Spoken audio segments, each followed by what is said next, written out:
আকাশবাণী কলকাতা স্থানীয় সংবাদ পড়ছি নমামি বসুরুদ্র। প্রথমে বিশেষ খবর। সুপ্রিম কোর্টের নির্দেশে যোগ্য ও অযোগ্যের তালিকা প্রকাশের দাবিতে অবস্থান বিক্ষোভে সামিল চাকরিহারা শিক্ষক শিক্ষিকা ও শিক্ষাকর্মীরা।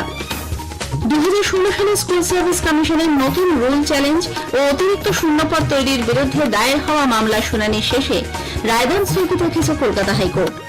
ভিন রাজ্যে বাংলাভাষীদের হেনস্থার অভিযোগে মুখ্যমন্ত্রী গভীর উদ্বেগ প্রকাশ করেছেন।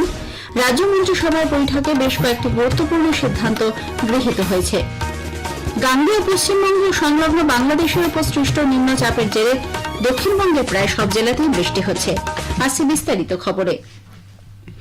সুপ্রিম কোর্টের নির্দেশেই চাকরিহারা শিক্ষক শিক্ষিকা ও শিক্ষাকর্মীরা আজই যোগ্য ও অযোগ্য তালিকা প্রকাশে অনড় রয়েছেন। আজ তাদের নবান্ন অভিযানকে কেন্দ্র করে পরিস্থিতি উত্তপ্ত হয়ে ওঠে। বিকেলে শিবপুর পুলিশ লাইন্সের মুখ্য সচিবের সঙ্গে আন্দোলনকারীদের এক প্রতিনিধি দলের বৈঠকের পর জানানো হয়, সরকারের সঙ্গে আলোচনায় তারা সন্তুষ্ট নয়। আমাদের প্রতিনিধির একটি প্রতিবেদন। আজ শিবপুর পুলিশ লাইনে মুখ্য সচিব, শিক্ষা সচিব এবং রাজ্য পুলিশের ডিজির সঙ্গে বৈঠকে বসেন চাকরিহারা শিক্ষক শিক্ষিকা ও শিক্ষাকর্মীরা। সেই বৈঠকে তাদের একটাই দাবি ছিল, যোগ্যদের সার্টিফাইড তালিকা প্রকাশ করতে হবে। কিন্তু এই বিষয়ে সরকারের তরফে কোনো ইতিবাচক আশ্বাস না দেওয়ায় তারা খুশি নন এবং বৈঠক শেষে মাত্র 10 মিনিটের মধ্যে বৈঠক থেকে বেরিয়ে যান মুখ্য সচিব, শিক্ষা সচিব এবং রাজ্য পুলিশের ডিজি। বৈঠকের পর সরকারের ভূমিকার দৃশ্যতে ক্ষুব্ধ এবং হতাশ আন্দোলনকারীরা। তারা জানিয়েছেন, সরকার যতক্ষণ না যোগ্যদের সার্টিফাইড তালিকা প্রকাশ করবে ততক্ষণ তারা রাস্তা থেকে উঠবেন না। এরপর শিবপুর পুলিশ লাইনের সামনেই জিটি রোডের ওপর তারা অবস্থান বিক্ষোভে বসে পড়েন এবং সরকারকে সময় বেঁধে দেন আজকের মধ্যেই এই তালিকা প্রকাশ করতে হবে। যদিও কিছুক্ষণ পর পুলিশের তরফে আন্দোলনকারীদের কাছে বার্তা যায় যে আজকে কোনো রকম তালিকা প্রকাশ করা হবে না। অন্যদিকে চাকরিহারা শিক্ষক শিক্ষিকা শিক্ষাকর্মীরাও নিজেদের দাবিতে অনড়। ফলে নতুন করে গোটা বিষয়টি ফের জটিল হলো বলেই মনে করা হচ্ছে। চাকরিহারাদের একাধিক সংগঠন তারা এই সম্মিলিতভাবে নবান্ন অভিযানে সামিল হয়েছিলেন, কিন্তু বৈঠক শেষে প্রত্যেকেরই দাবি সরকার অযোগ্যদের বাঁচানোর চেষ্টা করছে। আন্দোলনকারীদের আরও বক্তব্য, সরকার বৈঠকে গোড়া থেকেই নতুন যে নিয়োগ পদ্ধতি হবে সেই পরীক্ষার উপর তারা জোর দেন, কিন্তু আন্দোলনকারীদের পাল্টা দাবি তারা পরীক্ষায় বসবেন না, সেই বিষয়ে কোনো কথা বলবেন না। তাদের একমাত্র দাবি, যোগ্যদের তালিকা সরকার প্রকাশ করুক এবং সেই তালিকার ভিত্তিতে রিভিউ পিটিশনের মাধ্যমে তাদের চাকরি বাঁচানোর চেষ্টা করুক রাজ্য সরকার। সুমন মুখোপাধ্যায়, আকাশবাণী সংবাদ, হাওড়া। এদিকে আন্দোলনকারীদের উপর আজ পুলিশের সক্রিয়তা তীব্র সমালোচনা করেছেন কংগ্রেস নেতা অধীর রঞ্জন চৌধুরী। শিক্ষক শিক্ষিকা ও শিক্ষাকর্মীদের নবান্ন অভিযান অসম্পূর্ণ থাকার জন্য বিজেপি আজ বামপন্থীদের দায়ী করেছে। বিরোধী দলনেতা শুভেন্দু অধিকারী এক বিবৃতিতে অভিযোগ করেছেন, আন্দোলনকারীদের মধ্যে এ ধরনের কিছু মানুষের উপস্থিতি ও হস্তক্ষেপের কারণে আরজি করের আন্দোলনও মাঝপথে থমকে গেছে। এই ব্যক্তিদের চিহ্নিত করে আন্দোলনের দায়িত্ব যাতে তাদের হাতে না থাকে তা নিশ্চিত করতে বিরোধী দলনেতা আবেদন জানান। শ্রী অধিকারী বলেন, আন্দোলনকে সফল করতে রাষ্ট্রবাদীদের ঐক্যবদ্ধ হতে হবে। একই সঙ্গে বিজেপি এই শিক্ষক শিক্ষিকা ও শিক্ষাকর্মীদের পাশেই রয়েছে বলেও আশ্বাস দিয়েছেন তিনি। স্কুল সার্ভিস কমিশনের শিক্ষক নিয়োগের পরীক্ষার আবেদনের সময়সীমা আরও 1 সপ্তাহ বাড়ানো হয়েছে। আগের বিজ্ঞপ্তি অনুযায়ী আজই ছিল আবেদন জানানোর শেষ দিন। তবে এসএসসির তরফে জানানো হয়েছে 21শে জুলাই বিকেল 5:59 পর্যন্ত অনলাইনে আবেদন জানানো যাবে। ওই দিন রাত 11:59 পর্যন্ত আবেদনের ফি জমা দেওয়া যাবে। গত 16 জুন থেকে অনলাইনে আবেদনের প্রক্রিয়া শুরু হয়। নবম দশমে 23,212 এবং একাদশ দ্বাদশে 12,514 শূন্য পদে শিক্ষক নিয়োগ করা হবে। সেপ্টেম্বর মাসের প্রথম সপ্তাহে লিখিত পরীক্ষা হবে। ফল প্রকাশিত হবে অক্টোবর মাসের 4র্থ সপ্তাহে। ইন্টারভিউয়ের সম্ভাব্য সময় নভেম্বর মাসের প্রথম থেকে 3য় সপ্তাহ পর্যন্ত। প্যানেল প্রকাশিত হবে 24শে নভেম্বর। কাউন্সেলিং শুরু হবে 29শে নভেম্বর থেকে। এদিকে 2016 সালে স্কুল সার্ভিস কমিশনের নতুন রুল চ্যালেঞ্জ ও অতিরিক্ত শূন্যপদ তৈরির বিরুদ্ধে দায়ের হওয়া মামলার শুনানি শেষে রায়দান স্থগিত রেখেছে কলকাতা হাইকোর্ট। আদালতের নির্দেশ মতো রাজ্য ও স্কুল সার্ভিস কমিশন আজ বিচারপতি সৌমেন সেন ও বিচারপতি স্মিতা দাসদের ডিভিশন বেঞ্চে হলফনামা জমা দিয়ে তাদের বক্তব্য জানায়। শীঘ্রই এই মামলার রায়দান হতে পারে।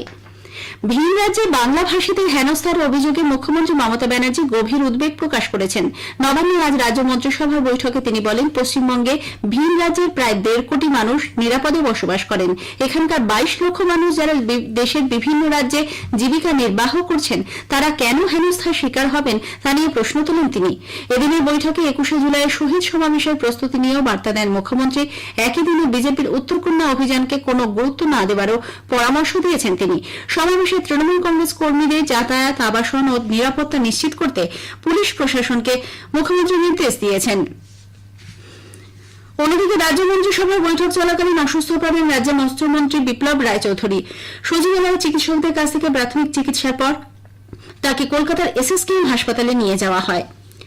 ওড়িশায় পশ্চিমবঙ্গে 548 জন আটকে রয়েছেন বলে রাজ্য সরকার কলকাতা হাইকোর্টে জানিয়েছে। বিচারপতি তপব্রত চক্রবর্তী ও বিচারপতি ঋতব্রত কুমার মিত্রের ডিভিশন বেঞ্চে এ ব্যাপারে রাজ্য সরকারের তরফে আজ বিস্তারিত রিপোর্ট জমা দেওয়া হয়। এর আগে ওড়িশা সরকারের সঙ্গে যোগাযোগ করে রিপোর্ট জমা দেওয়ার জন্য মুখ্য সচিবকে নির্দেশ দিয়েছিল হাইকোর্ট। আগামী বুধবার এই মামলা শুনানি। উল্লেখ্য, ওই দিনই বীরভূমে 6 জনকে দিল্লি থেকে বাংলাদেশে পাঠানোর অভিযোগ সংক্রান্ত মামলারও শুনানি রয়েছে। আদালত জানিয়েছে দুটি মামলাই একই সঙ্গে শোনা হবে।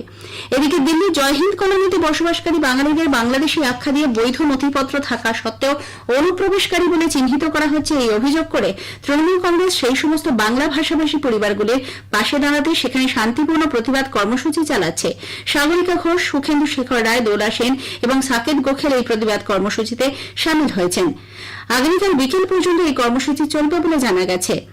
কংগ্রেসও এর প্রতিবাদে জেলায় জেলায় সপ্তাহব্যাপী বিক্ষোভ কর্মসূচির ডাক দিয়েছে। একই সঙ্গে প্রতিটি জেলা শাসকের কাছে এ ব্যাপারে ডেপুটেশন জমা দেওয়া হবে বলে প্রদেশ কংগ্রেস সভাপতি শুভঙ্কর সরকার জানিয়েছেন। স্থানীয় সংবাদ শুনছেন আকাশবাণী কলকাতা কেন্দ্র থেকে। মেট্রো রেল ও বন্দে ভারত এক্সপ্রেসের কোচ নির্মাণের লক্ষ্যে টিটাগড় রেল সিস্টেমস লিমিটেডের বর্তমান ইউনিট সম্প্রসারণের জন্য রাজ্য সরকার 40 একর জমি হস্তান্তর করার সিদ্ধান্ত নিয়েছে। মুখ্যমন্ত্রী মমতা ব্যানার্জির নেতৃত্বে নবান্নে রাজ্য মন্ত্রিসভার বৈঠকে আজ এই সিদ্ধান্ত গৃহীত হয়। জানা গেছে, এই জমি হুগলি জেলার কোতরং ও ভদ্রকালী নৌজায় টিআরএসএল এর উত্তরপাড়ার বর্তমান 34 একর কারখানার ঠিক পাশেই অবস্থিত। 126 কোটি টাকার বিনিময়ে ওই 40 একর জমি 99 বছরের লিজে হস্তান্তর করা হয়েছে। এর ফলে টিটাগড়ের রেল কোচ নির্মাণে আরও গতি আসবে, তৈরি হবে শিল্পক্ষেত্রে বিনিয়োগ ও কর্মসংস্থানের সুযোগ। কলকাতা পুর এলাকায় বার্ধক্য ভাতা প্রদানের প্রক্রিয়াতে পরিবর্তন আনার সিদ্ধান্ত আজ রাজ্য মন্ত্রিসভায় গৃহীত হয়। এতদিন পর্যন্ত সমাজ কল্যাণ দপ্তরের অধীনে কন্ট্রোলার অফ ভ্যাকেন্সি এই ভাতা অনুমোদন করত। নতুন নিয়ম অনুযায়ী এখন থেকে এই দায়িত্ব থাকবে কলকাতা পুরসভার কমিশনারের হাতে। এর ফলে প্রক্রিয়া আরও দ্রুত ও সহজ হবে এবং উপভোক্তারা দ্রুত ভাতা পেতে পারবেন বলে মনে করা হচ্ছে। রাজ্যের অন্যান্য অংশের সঙ্গে পূর্ব বর্ধমান জেলায় আজ পালিত হচ্ছে বন মহোৎসব। আগামীকাল মেমারির ব্লক অফিস প্রাঙ্গণে জেলার মূল অনুষ্ঠানটি অনুষ্ঠিত হবে। বর্ধমান রমণবাগান পার্কে বন মহোৎসব উপলক্ষে বন দপ্তরের পক্ষ থেকে আজ একটি সুসজ্জিত ট্যাবলোর উদ্বোধন করেন বিভাগীয় বনাধিকারিক সঞ্চিতা শর্মা। তিনি জানান, 7 দিন ধরে জেলার প্রতিটি ব্লকে এই ট্যাবলো ঘুরবে। এখান থেকে বিভিন্ন গাছের চারা বিতরণ করা হবে। এবারে প্রায় 3.5 লক্ষ গাছের চারা বিতরণের লক্ষ্যমাত্রা নেওয়া হয়েছে। পাশাপাশি রমণবাগান থেকেও বিতরণ করা হবে গাছের চারা। বন্যপ্রাণীর আক্রমণে মানুষের প্রাণহানির ঘটনায় রাজ্য সরকার তাদের প্রতিশ্রুতি মতো এখনো পর্যন্ত 554 জনকে ফরেস্ট ভলান্টিয়ার হিসেবে নিয়োগ করেছে। বন বিভাগ থেকে প্রকাশিত এক বিবৃতিতে জানানো হয়েছে, এছাড়াও মৃতের পরিবারকে এককালীন 5 লক্ষ টাকা করে অর্থ সহায়তা করা হয়েছে। অন্যদিকে ই অকশনের মাধ্যমে নিলাম করে গত অর্থ বছরে 219 কোটি 59 লক্ষ টাকা জঙ্গলের কাঠ বিক্রি করায় রয়্যালটি বাবদ রাজ্য কোষাগারে জমা পড়েছে 88 কোটি 63 লক্ষ টাকারও বেশি। গাঙ্গেয় পশ্চিমবঙ্গ সংলগ্ন বাংলাদেশের উপর থাকা সুস্পষ্ট নিম্নচাপটি কলকাতা থেকে 70 কিলোমিটার উত্তর পূর্বে এবং বর্ধমান থেকে 100 কিলোমিটার পূর্ব উত্তর পূর্বে অবস্থান করছে বলে আবহাওয়া দপ্তরের পূর্বাঞ্চলীয় প্রধান ড সোমনাথ দত্ত জানিয়েছেন। তিনি বলেন, এটি স্থলভাগে তৈরি হওয়া এই বর্ষার প্রথম নিম্নচাপ। এর প্রভাবে দক্ষিণবঙ্গের প্রায় সব জেলাতেই বৃষ্টি হচ্ছে। হালকা থেকে মাঝারি ধরনের বৃষ্টিপাত অলমোস্ট অল ডিস্ট্রিক্টে আপনার হওয়ার সম্ভাবনা রয়েছে। পূর্বাঞ্চলে আপনার প্রত্যেকটি জেলা মালদা, দক্ষিণ দিনাজপুর, দার্জিলিং, কালিম্পং এবং জলপাইগুড়ি এই জেলাগুলোতে বিক্ষিপ্তভাবে ভারী বর্ষণ হওয়ার সম্ভাবনা আছে। তার সাথে বিক্ষিপ্তভাবে বজ্রবিদ্যুৎ, ঝোড়ো হওয়া 30 থেকে 40 কিলোমিটার প্রতি ঘন্টায় বইবার সম্ভাবনা আছে। এদিকে সমুদ্র উত্তাল থাকায় মৎস্যজীবীদের মাছ ধরতে যেতে নিষেধ করা হয়েছে। বিধাননগরে আজ কলকাতা প্রিমিয়ার ডিভিশন ফুটবল লিগে ডায়মন্ড হারবার এফসি 1-0 করে এলিয়ান ক্লাবকে হারিয়ে দিয়েছে। উলুবেড়িয়ায় খিদিরপুর ক্লাব ও পিএলএ স্পোর্টস ক্লাবের খেলাটি অমীমাংসিতভাবে শেষ হয়। ব্যারাকপুরে আরেকটি ম্যাচে ইউনাইটেড স্পোর্টস ক্লাব 4-3 গোলে সারুল সমিতিকে পরাজিত করেছে। শেষ করার আগে স্থানীয় সংবাদের বিশেষ কিছু অংশ আরও একবার। সুপ্রিম কোর্টের নির্দেশে যোগ্য অযোগ্য তালিকা প্রকাশের দাবিতে অবস্থান বিক্ষোভে সামিল হওয়ার অভিযোগে মুখ্যমন্ত্রী গভীর উদ্বেগ প্রকাশ করেছেন। রাজ্য মন্ত্রিসভার বৈঠকে বেশ কয়েকটি গুরুত্বপূর্ণ সিদ্ধান্ত গৃহীত হয়েছে। স্থানীয় সংবাদ শেষ হলো। এরপর খেলার খবর 8টা বেজে 10 মিনিটে।